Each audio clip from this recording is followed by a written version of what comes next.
Welcome back everyone dito sa latest episode ng Deep Dive, our special FY series. Kasama natin ulit isa sa ating mga legal luminaries, Justice Carpio. Thank you so much for making time. Marami yata tayong audience from all rarefied corners of the universe. So kung sana lang may makikinig sa atin dyan ulit mamaya or ngayon, makinig kayo.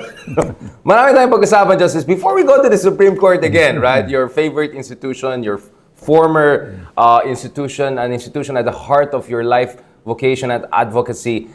Shall we go to the debate among the legal luminaries in the Senate? Because I had the pleasure of watching Mark Oleta, watching Alan Peter Cayetano, Cheese Escudero, our legal luminaries there, having very interesting debates. May mga blind items sila. I think Cheese was throwing blind item kay Justice Ascuna, saying, kayo nga, nung nasa Supreme Court kayo, ginagano nyo kami sa Congress, tapos sa'yo yata yung blind item sa'yo, Justice, ayaw nyo lang kay Sara Duterte, this is really selective, and then ako naman, sinabi, hindi daw ako political analyst, hindi man talaga ako political analyst, I'm an intellectual in a very French sense of the word. So, lahat tayo na blind item, Justice Carpio. So, before we make something contemptuous na baka ma-persona non grata sa Senate, what is your read of what happened in the Senate, Justice, in terms of the back and forth debate and efforts by non-lawyers like Tito Soto, by Lacson, by Risa to hold the fort? Well, the original motion of Marcoleta and this group was to dismiss the impeachment complaint. And the consequence of that is the motion for reconsideration pending in the Supreme Court will become moot. Right. So the Supreme Court will also dismiss it, and that's the end of it. Right. I think cooler heads prevailed, and they said, let's do a middle ground. Let's just archive it. If you archive it, you don't dismiss it, and the Supreme Court cannot use this as an argument that the case is moot. Yeah. Because if it's archived and the Supreme Court reverses itself, then the case can be revived. And you don't even have to ask the Senate to approve the revival because it's automatic. Because the Constitution says the articles, once at least a third of the members of the House sign the resolution, the same shall constitute the articles of impeachment, and trial by the Senate shall forthwith proceed. Now, that was stopped because the issue was whether the articles of impeachment are constitutional or not. So it went to the Supreme Court. If the Supreme Court says it's constitutional, it reverses itself, then trial by the Senate shall forthwith proceed. There is no more voting. They are under obligation to proceed. So yung sinasabi ni, was it Sherwin Gatchalian? Yes, you made 5 or 6 to revive it? Yeah, were they saying that you need a majority to revive it, they will put it to a motion? No, because you go back to that provision. Once the same shall constitute the articles of impeachment. If it's constitutional, then trial by the Senate shall forthwith proceed. That kicks in. Ayun na naman tayo sa forthwith, Justice. Medyo traumatized pa kami. What we realize with forthwith is mabilis sila mag-forthwith pag gusto nila i-dismiss or archive. Pero pag gusto nila i-start, parang iba yung forthwith na nangyari, di ba, Justice? Yeah. Well, I think slowly we're trying to remove all the ambiguities. So it's a process. As long as we keep on following the legal process, it's okay. They kept on going in circles over this, which tells you about yung napakababa yung kalidad ng debate dyan sa upper house. Yung idea na immediately executory, pero hindi siya final. Kasi they kept on saying, yung DDS block and yung mga immediately executory, sabi ng Supreme Court, but it is not final, right? Because there are already pending motion for reconsideration. There have been already interventions made. The third one already is coming in. The status quo ex ante. So, can you explain, Justice, what is this immediately executory but not final debate that was happening? Well, for the case to be totally closed, it has to be executory and final. And final. The decision must be executory and final. But the court at times will say it's executory but period. So, in other words, you can still ask for a motion for recon because it's not yet final. Right. And this is that case.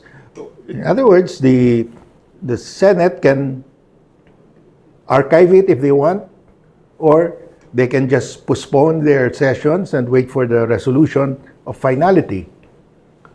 In other words, they're not required to conduct any trial anymore. Right. But with the caution that there's still an MR, that it could be reversed still, there's a possibility of reversal. So they should not dismiss it. That's really the meaning of That's that. the meaning of it. Now, speaking of that, it became also another interesting conversation na kampante na hindi magre-reverse ang Supreme Court ng sarili niyang decision.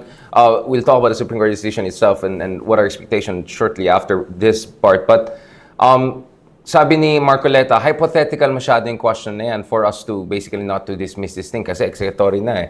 But Tito Soto correctly said na, well, hypothetically, what we'll do if okay din ginawa na nag-aasaran yung dalawa eh.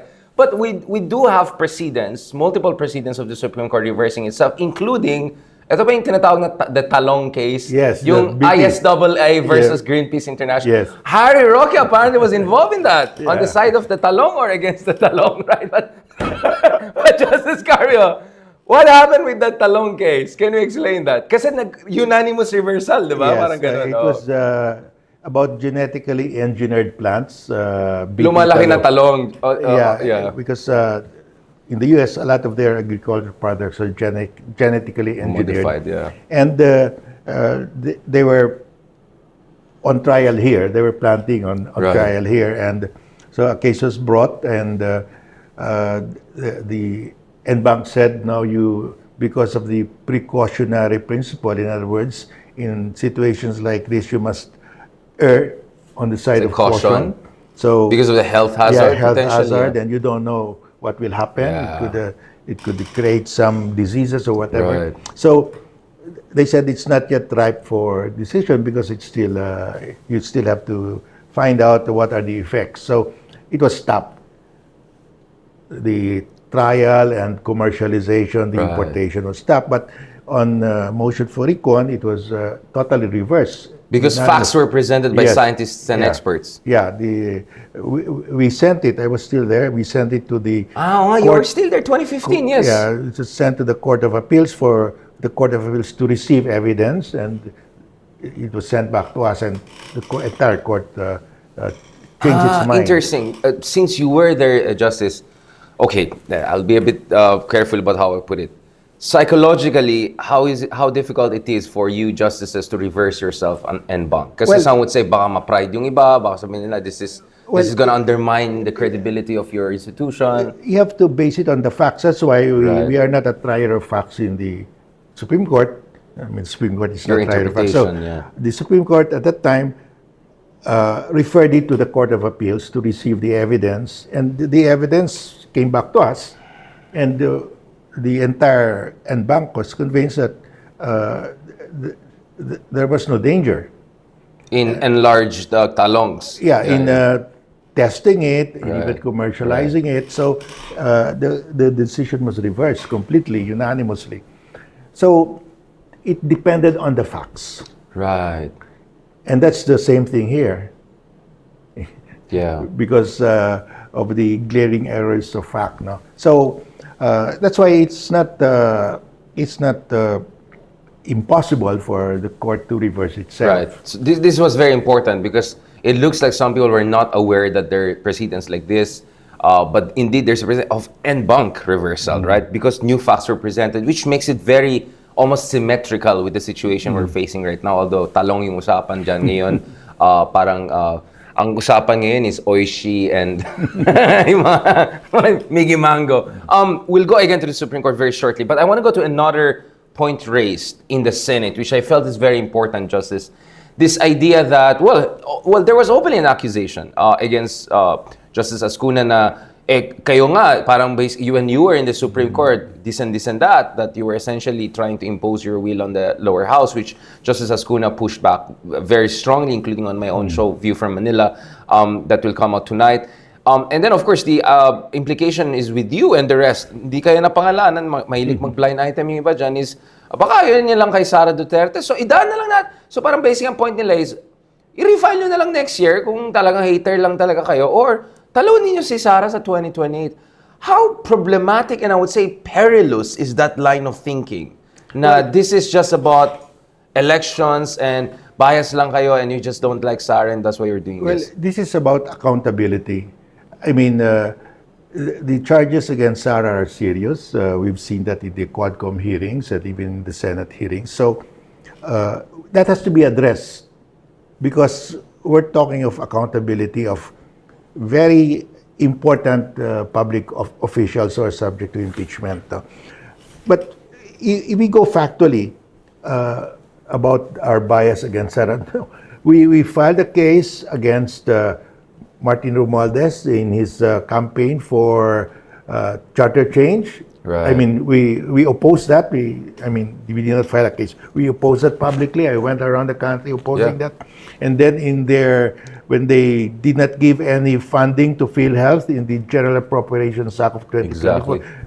we went to the Supreme Court, and it's still there, and I hope it will be decided soon.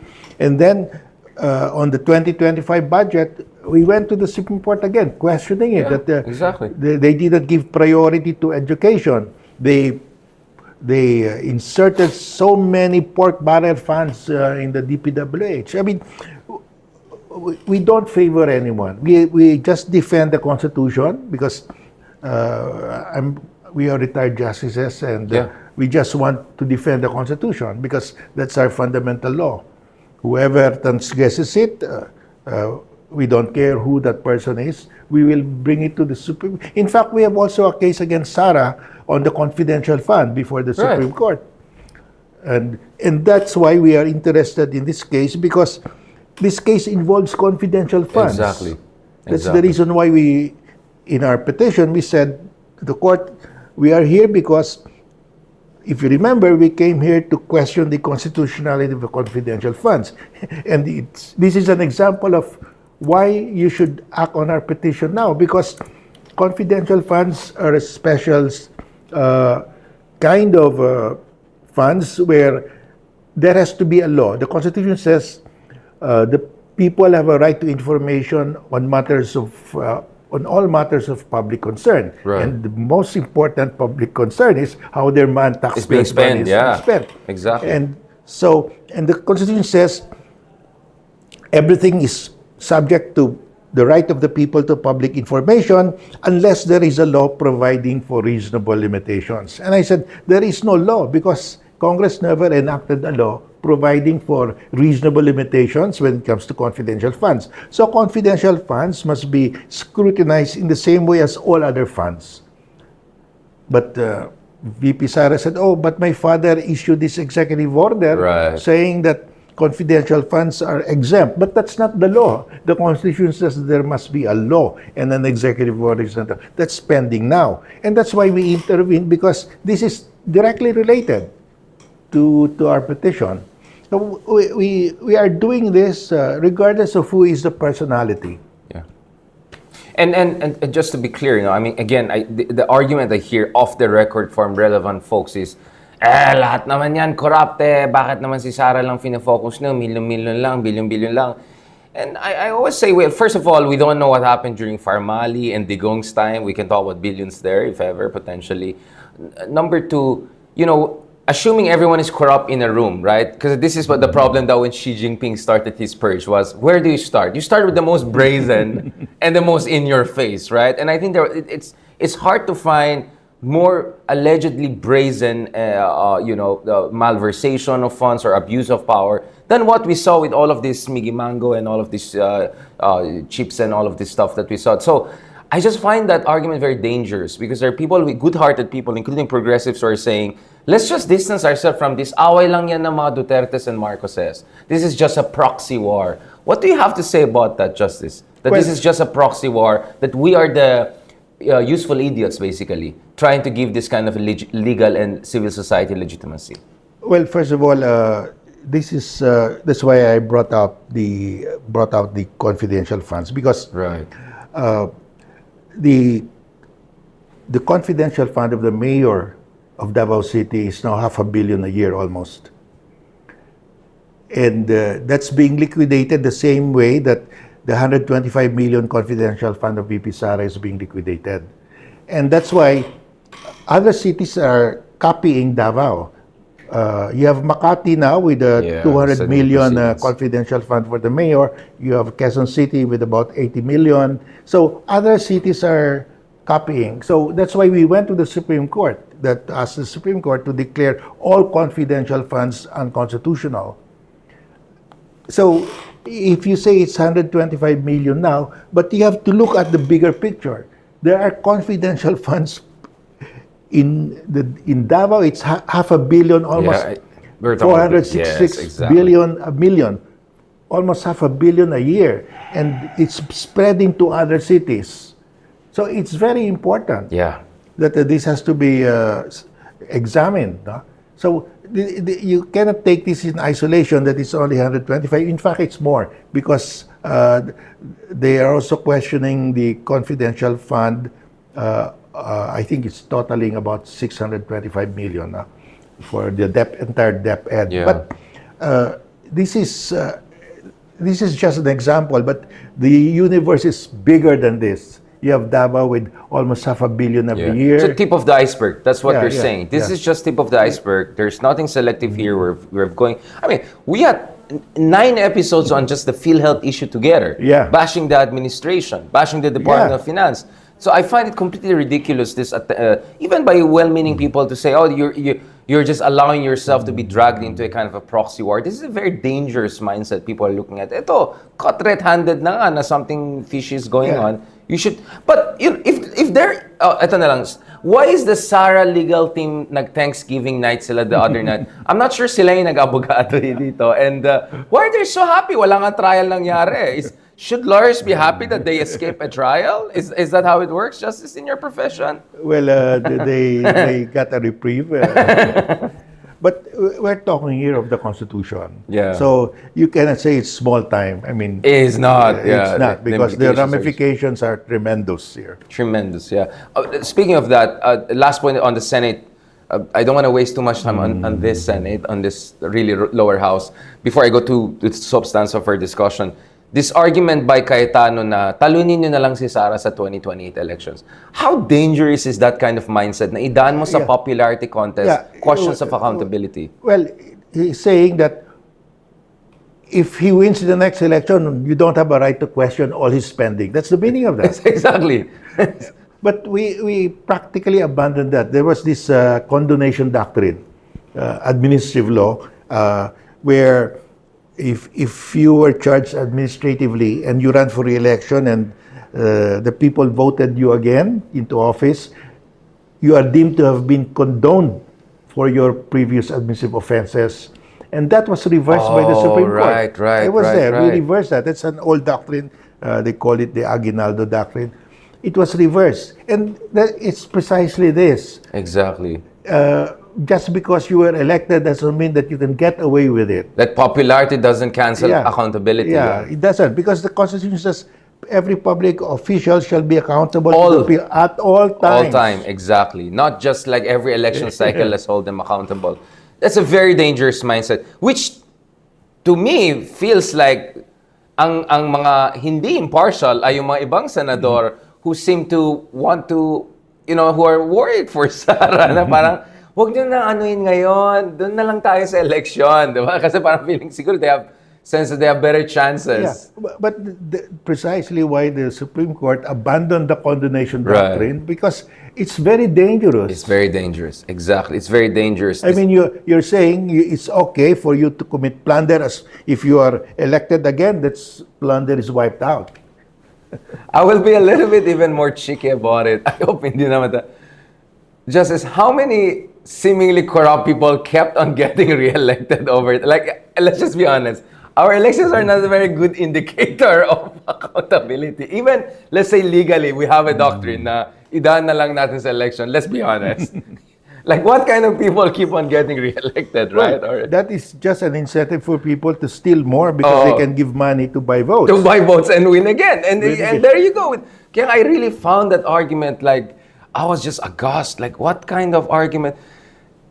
Justice, I know you're very respectful to everyone, kaya hindi ka tulad ko, hindi ka na-contempt. But is this the worst Senate you have seen? Like, if this is the quality of debate, like ako na-migraine ako, I went to the canteen, nagkakape na lang ako, like, Is this really this is really incredible, right? What we're seeing in the Senate right now, the level of debates we're seeing.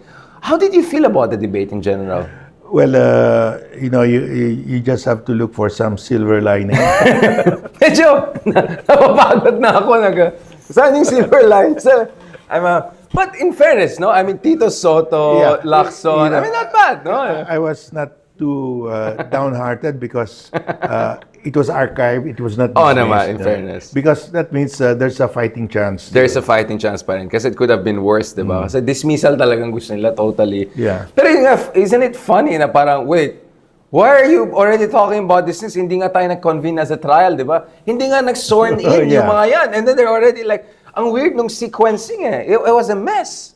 Right? Like, you cannot dismiss a trial if you're not inside the trial to begin with. And these people are not even sworn in. Yeah, there was someone saying that how can the Senate dismiss it when it belongs, the jurisdiction is with the impeachment court? Yeah. And then, di ba, they returned it pa to the Congress, di ba? So, ang gulo. This is really so, siguro, Jesus Cordero, siguro ping-pong ang ano niya. Now, let's go to the Supreme Court case because this is really, really important, Justice.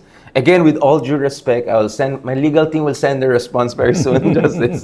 Just to be clear. Hindi ko na alam kay Armageddon.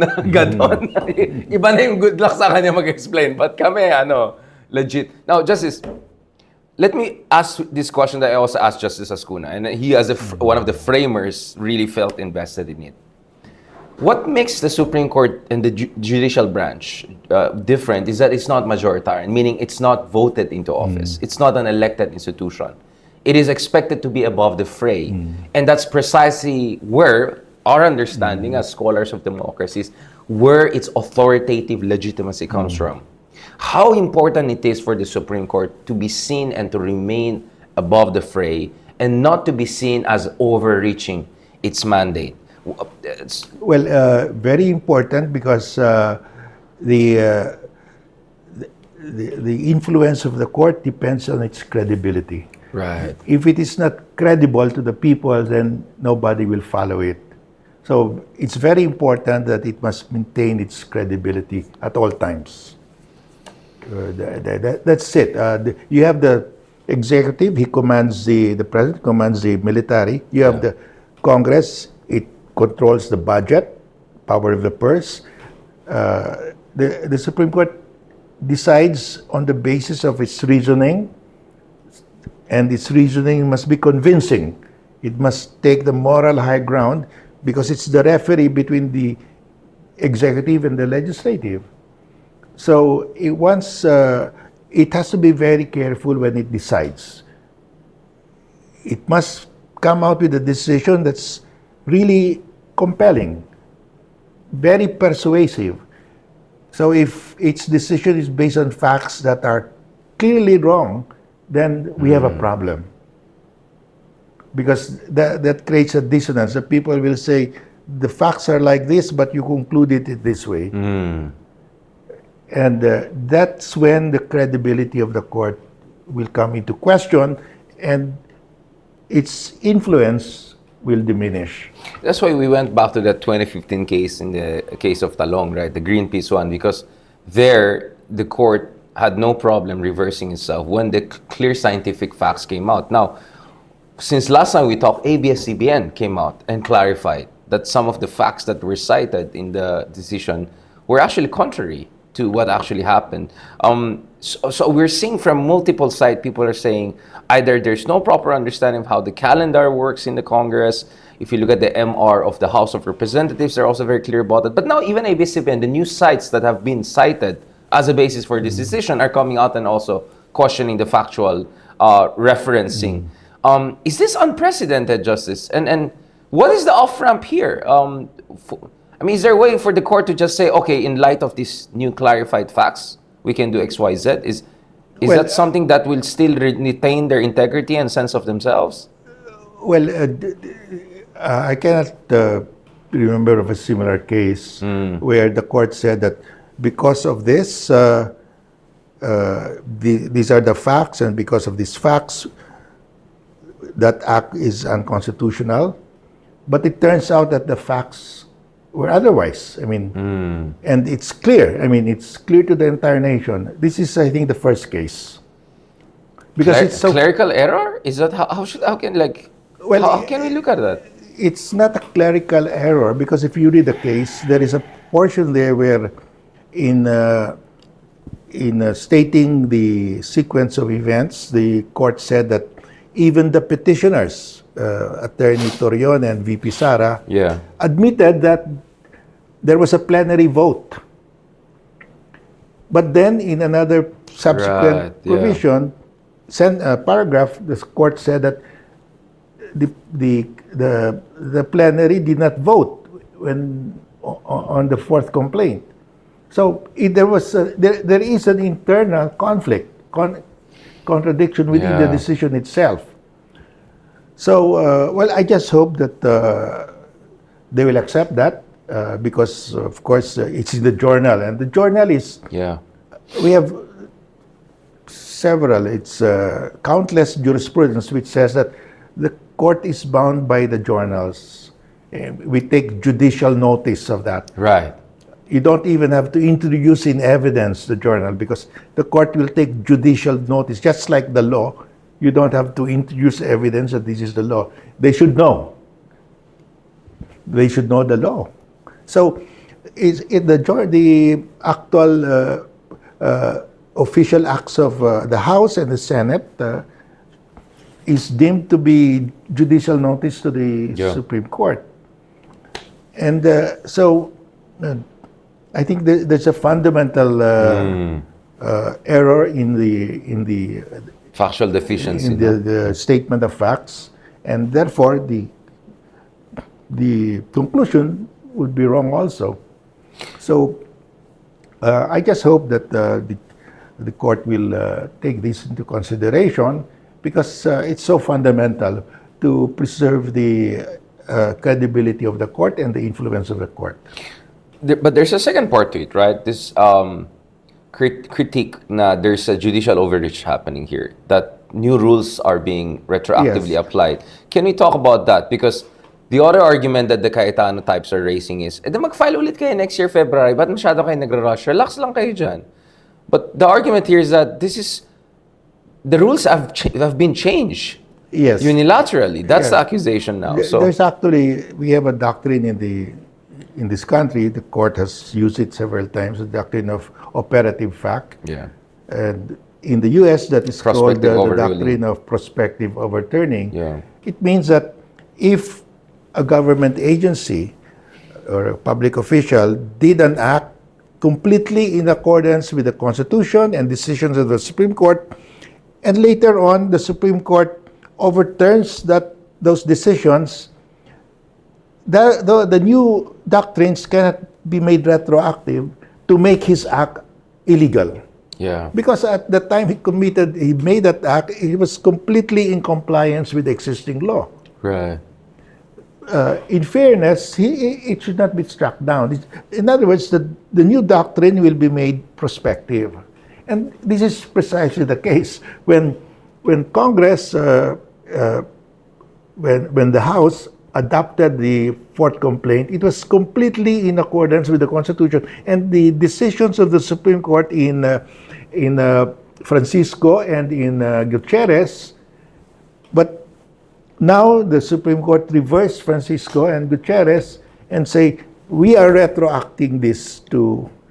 Didn't Francisco himself also like commentary si Francisco bigla na So it cannot be made retroactive out of fairness, no? Right. Fairness to because it was totally impossible to comply with those rules which were not even enacted at the time. I mean, how can you comply with it? These are time travel. Baka may Asimov well, foundation. we have not yet developed a machine for time travel. So that's the unfairness of it. So that's why it should be made prospective. But even if it's supposed to be made prospective, isn't there an argument here that masyadong hinikpitan yung paraan? Parang, therefore, it will have serious accountability implications. We don't have a very good record of holding top officials accountable. This will make it even harder. What about that argument? Yes, in fact, we included that also because the new rules say that whether it is under the first mode of impeachment or the second mode, there must be a hearing at the plenary level. But in the first mode, the plenary must forward to the Committee on Justice within 3 session days. You cannot have a hearing within 3 session days because you have to draft the articles of impeachment, send it to the impeached officer to comment, and he has to present evidence.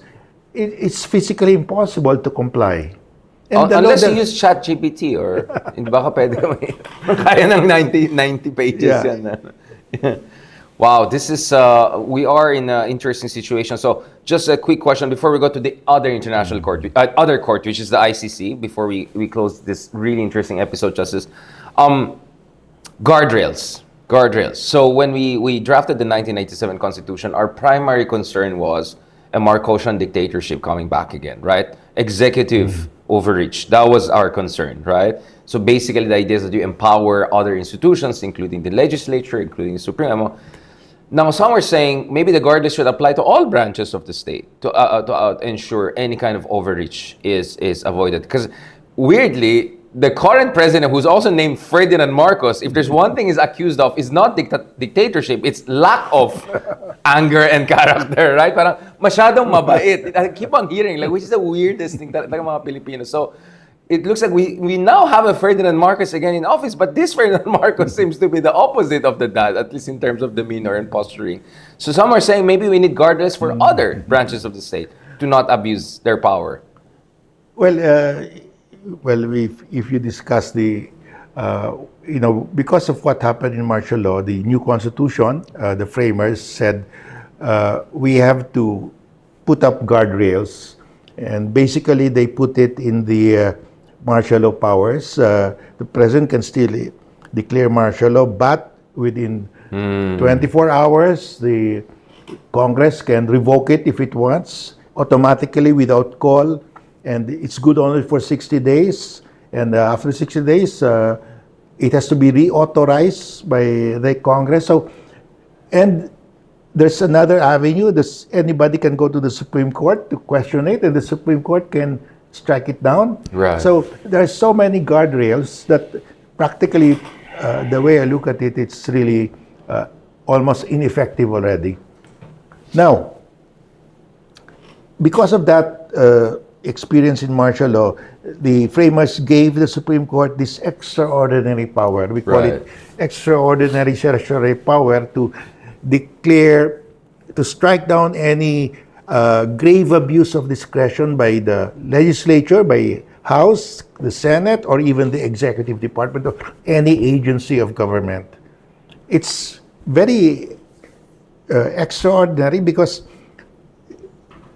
for grave abuse of discretion, the acts of anyone in government can be declared unconstitutional because the framers gave this power to the Supreme Court as a guardian of our democracy. Now, if the Supreme Court will overreach, if there's judicial overreach, I'm worried that in the next framing of our Constitution, when we have a constitutional convention, they will remember this overreach and start to chip on this extraordinary certiorari power of the Supreme Court. So backlash, basically backlash. The pendulum will swing the other way. So, so that's why I'm saying this has to be exercised judiciously, wisely by the court, because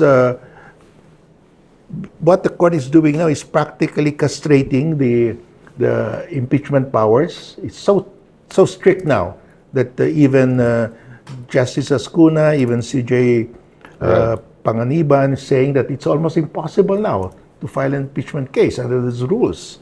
So then the pendulum will swing the other way, and the framers of the next constitution will remember this. Because you have to find a middle ground here. So I just hope that we look forward and see and the big picture, the forest. entire picture. Look at the forest. Because we are not deciding on because this will be a precedent, and the framers may not like it because that's overreach, just like what former President Marcos Sr. did. Right. And they really chopped down his martial law powers. And that could happen to the Supreme Court. Yeah, there could be a backlash. Just a note, I mean, this is quite sensitive, but I feel like we have to say this. I've personally, on multiple occasions and consistently said that I don't see there's a point in personally attacking the justices here, right? Even though, ironically, I'm being accused of being contemptuous, because, especially with Justice Leonen, because I have a lot of respect for him. I see him as very progressive. I've attended conferences where he was there. I've had the chance to exchange some views with him and look forward to exchanging more views with him over time. I just feel it's not healthy attacking him the way people are doing. What do you think should be the approach of progressive and civil society groups? What is the constructive way forward that we can find an off-ramp here? Well, the constructive way really is to stick to the facts and the law. Right. To explain this based on the facts and the law. I mean, the facts are otherwise and present it. And what are the consequences? Like, if you retroact it. Yeah. I'm not attacking anyone there. I'm just saying, if you... No, but I'm saying about other friends of ours yeah. who are really almost medyo nasty na. I mean, well, they're attacking personally. I don't think that's helpful. Well, any ad hominem will not really yeah. help. I mean, we have to discuss this rationally based on the facts and the law, and without interjecting any personal element here. And malicious intent and all of that. That's why I also clarified, appointment patterns also do not necessarily make a basis for any inference, since our DDS friends seem to have maliciously missed that part of my explanations. Let's talk about another court, International Criminal Court. Buti nga walang forthwith. Buti nga walang... At least this court seems to be quite efficient. How bad is the situation of Duterte's? Because they tried to disqualify the judges, it didn't work. They tried to have an interim release, mukhang it didn't work. Now, they're trying to disqualify the prosecutor, Karim Khan. And in fact, there are even reports that Mr. Kaufman may have been involved in some parallel other cases. This is the Netanyahu case, some reports, etc. Like, what is the situation there? Because everyone is looking forward. In a month, we're going to have the next hearing, big hearing, and this one will be in a real court, in a solid court, international criminal court. What is your read of the situation? What is what is Digong's state of affairs? I'm sorry to say this, Justice. I'm really sorry because you're from Davao too, right? So the other day na-cancel si Vice Ganda, diba? For the joke she made about jet ski and all. I don't know if you've seen the concert. And sama talaga ng tao. So there are people pushing for her to be persona non grata in Davao. Ako naman sa Panobo lang. So pwede pa ako pumasok sa Davao. Pero hindi sa City Hall. So biglang may nag-comment, ayan na, dalawang hindi persona non grata, dalawang hindi makabalik sa Davao. Vice Ganda and Digong. Ang sama talaga ng tao. Kaya quits lang daw. Sama talaga ng tao. Let's talk about Digong's case. Where do you see this court case going so far? And I mean, all of this acrobatic system is trying to pull off right now. Well, they're trying to, as you say, well, you're correct. They tried to question the jurisdiction. It's still pending. They tried to oust 2 judges. Well, they failed there. Yes. And now they're trying to oust the prosecutor. But is this a legal strategy? Does this make sense? And I think there's an element, you correctly mentioned Netanyahu, because Kaufman was a former prosecutor in Israel. Yeah. And I think he's hitting 2 birds with 1 stone. Oh, right. Yeah, if he attacks... He's going to help someone else too along the way. Yeah, if he attacks Khan, he also... Who issued the warrant of arrest for Netanyahu. Yeah. So hitting 2 birds with 1 stone. So it's getting to be a little bit tricky now. But I think even if they remove Khan, there are very good prosecutors there. It will not really matter. And I think Karim Khan is on suspended, diba? He's now, suspended. Although some people have conspiracy theories about that. But anyway, I don't want to get into... I'll leave that to my Joe Rogans of this world. I hope he gets exonerated, and I understand the he is in good grounds. He is in good grounds. Speaking of he is in good grounds, pinapauwi na si Harry Roque and hindi Gong. What's going on there? Bakit parang ba't yung mga Duterte ayaw na kay Harry Roque? Justice Carpios, we were talking about Talong kanina, the Talong case and the Greenpeace case that you oversaw. What is the life lesson here for Harry Roque? Because no one wants him. What's going on there? Is Harry Roque's presence prejudicial to Duterte's well-being, legal well-being? Is that that seems to be the interpretation of his legal team? The assessment of Kaufman, because he was petrified when Harry Roque said, "Let's sue the Netherlands, the government of Netherlands for allowing this kidnapping to happen in their soil." Yeah, medyo I think he's going a bit off kilter. Medyo nag-worry, pahinga ka muna. Sabi ko, itong pugante to. I don't know if it's true. I saw some reports saying Harry's parang ina-attack pa niya yung mga surveys. Yung mga surveys showing that 80% of Filipinos want the trial to happen. Like, this guy has gone off pa na. What is the arc of Harry since that Talong case, Justice? Since that Greenpeace Talong case? Wasn't he supposed to be a human rights activist, a man of the people? What's going on? Well, he was a human rights activist, and remember when Duterte first ran, at the start of the campaign, he said, "Do not vote for Duterte because he's a serial killer, serial murderer." It's there online, hindi ma-erase yan. Yeah. Which could be cited by the prosecution team, That's right? why I think Kaufman doesn't want him there, because he will be called as a witness. I know. He will be called, may we call the defense teams to come over here and to explain. Oh my goodness. Last point, Justice. Thank you so much. It was really tour de France.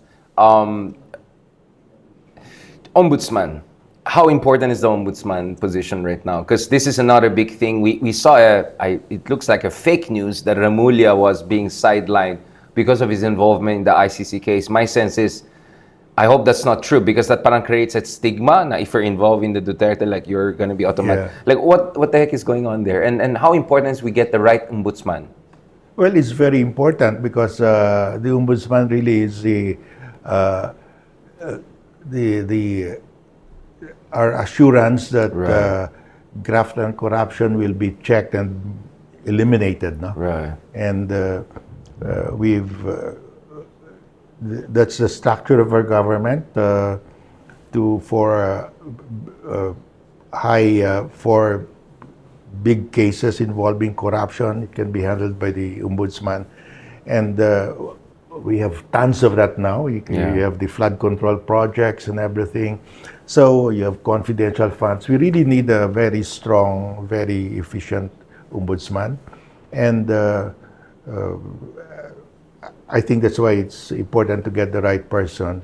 In the case of Secretary Remulla, the case against him, I understand, is because he was one of the government officials who sent former President Duterte to The Hague.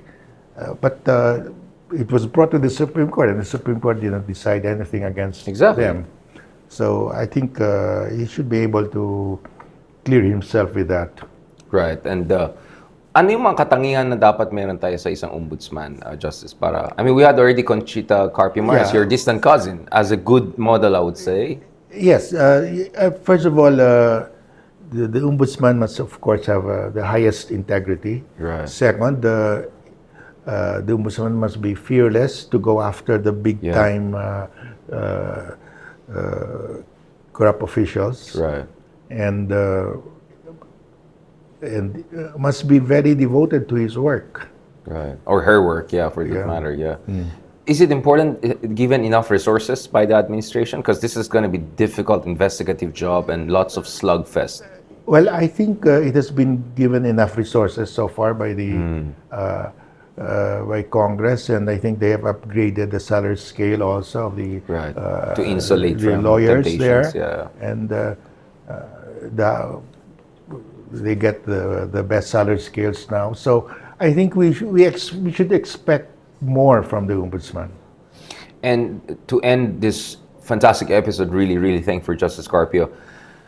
Let's circle back to the point we raised last December with Sir Ronald. Apparently, si Sir Ronald, I don't know kung anong cellphone tinignan. He got confused pala about the dates again, si Sir Ronald. But we hopefully will have him in our next episode, Quadcom. May Quadcom din kami dito with Mark and Attorney Jesus Falsis.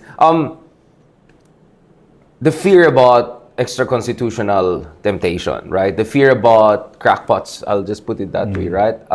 Abusing this. Kasi I think anger is building up, right? I mean, if we don't have an off-ramp from the current situation, if everyone's going to dig in, right? Everyone's going to insist on basically polarized interpretation of not only the law, but what our democracy should about. Don't you see we're moving towards a very seriously worrying direction, Justice? Yes, I'm very concerned about that because, first of all, times are bad. Times are bad, yeah. The hunger rate has gone up. Yeah. People are having hard time making ends meet, and you have now a group of people who get all of this information about corruption, flood control projects, and it has agitated them, and they're pushing for a revolutionary government that. Congress is inutil, the judiciary is inutil, the executive is inutil, and of course the budget is just full of pork barrels. So I think we have to be careful about actions now that aggravate this situation. So we have to make people, we have to assure people that the rule of law is what is best for them, that they do not have to go outside the rule of law. Not get desperate. Yes. Right? So, because I've heard a lot of people saying that, we're hopeless. But no, I think we still have a lot of room to play under the rule of law, and it's not yet time really to talk about extra legal means. And I still maintain my confidence in our highest court to look at the MRs and make the right decision in that regard. Because we're looking at the forest, not the trees here, and the forest here is our constitutional democracy, and the highest document is still our constitution, right? Which is the manifestation of the sovereignty of the Filipino people. On that note, thank you very much, Justice Carpio. Thank you, Richard. That was very good, systematic. No, I think we covered all the grounds. Just in case if people have more questions among others. Oh, by the way, just huling habol lang. Just in case if President BBM or someone is watching, what will you be advised? Where should the President stand on this issue? Because President BBM the other day said, well, last time I checked, hindi na-acquit si Sara. It had nothing to do with the merits of the case. What should be the position of the President, and how should the President in his own way, after all, he's still the Commander-in-Chief, maintain trust and confidence in our republic despite all of this crisis? What should BBM do? What would be your advice to the President? My advice to him is to choose a very competent ombudsman, because all of these cases facing Sara will be translated into cases to be filed later with the ombudsman. And in terms of yung mga flood control issues, etc., he just had a press conference on that kanina. I was watching. What should he do to restore faith in terms of making sure yung mga kalokohan na kababalagan na nangyari sa corruption, we're doing something about it? Well, he has to start showing some results in the investigation. Like interagency task force, they should be NTF, something like that? Yes. I mean, I would like the ombudsman when he assumes office, whoever the ombudsman, he is. That could be number one. Yeah, that could be number one also. Yeah. Very good point. Thank you so much, Justice Carpio, for that fantastic conversation. Catch us again soon. We're gonna have Quadcom naman. Hindi ko alam kung makahabol si Sir Ronald. Nakalimutan na naman ngayong kanyang appointment with us. But we're gonna have with us Senador Mark Gamboa and of course, Attorney Jess Falsis very shortly. Marami tayong pag-usapan. Again, thank you so much. Don't also forget to watch yung episode natin with Justice Ascuna later on sa View from Manila sa One News TV5. Marami tayong pag-usapan, including his perspective as one of the framers and as someone who actually had a eureka moment apparently with me about yung once filing rule, diba? So check that out and talk to you soon. Maraming salamat. God bless.